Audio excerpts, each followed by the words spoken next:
એટલે કાંઈ રાજીનામા દઈ દો, અને રાજીનામા ન દેવો તો હાથ જોડીને કહી દો ભાઈ અમારું કાંઈ હાલતું નથી, પૈકે લાગી જાવ તો તમારે આગળ માંગવાનું આવી. અમે એકવાર આ અમારી વેદના બોલે, વેદના. બે ખેતર જાય, એક ખેતરમાં રોડ નીકળે, એક ખેતરમાં થાંભલો નીકળે. જો એની તો છોકરાની વાય પેઢી નીકળી જાય, બે ખેતર વહી જાય એને તો એને છોકરાને ખવડાવવું વાય છોકરાને. અને આપણે તો ખાલી ટેકો કરવાનો આવું. જો તમે હાજરી નો દે તો મોટી સંખ્યામાં આપણે તો પાર્ટી કામ ખોટી ખાલી કરવાનું હોય. અને જેને ખેતર જાતું હોય ને વેદના તમે જો, જેને જમીન નથી એને તમે એકવાર પૂછો કે કેવી કષ્ટી પડે એને. એના માટે દરરોજ આવું આવે, દરરોજ ગામમાંથી આજ પછી આવે તો કાલ બીજાને પછી મેં આવું. આ જતપની બજારમાં રોજ 5000 વાળા થવું જોઈએ, થવું જોઈએ ને થવું જ જોઈએ.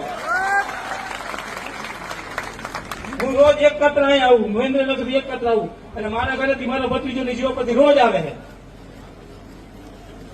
કારણ કે આ ખેડૂતની વેદના એ તમે ભાઈઓ ગામો ગામ પોકાડજો, અને એક ગામ એવું મુલાકાત નો લે, એક વ્યક્તિ એવો ન હોય કે જેતપરને સપોર્ટ કરવા નથી આવવાનું.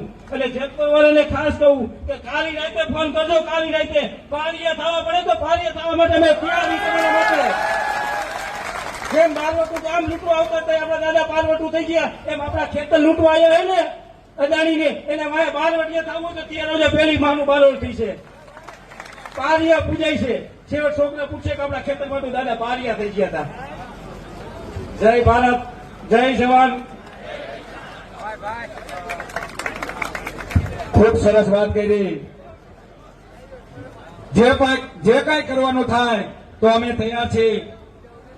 યુવાન છે, યુવાનનો લોહી ઉકળતું હતું. અલ્પેશભાઈ પધાર્યા છે, ખેડૂતોને 2 શબ્દ કહેશે. મિત્રો, આ આપણો ડાયરો છે, આ જેતપરની છાવણી નથી, આખા ગુજરાતની છાવણી થઈ ગઈ છે. મિત્રો એટલે કોઈએ એવું નહીં માનવાનું કે અમારું નથી, બધાને આવી જવાનું.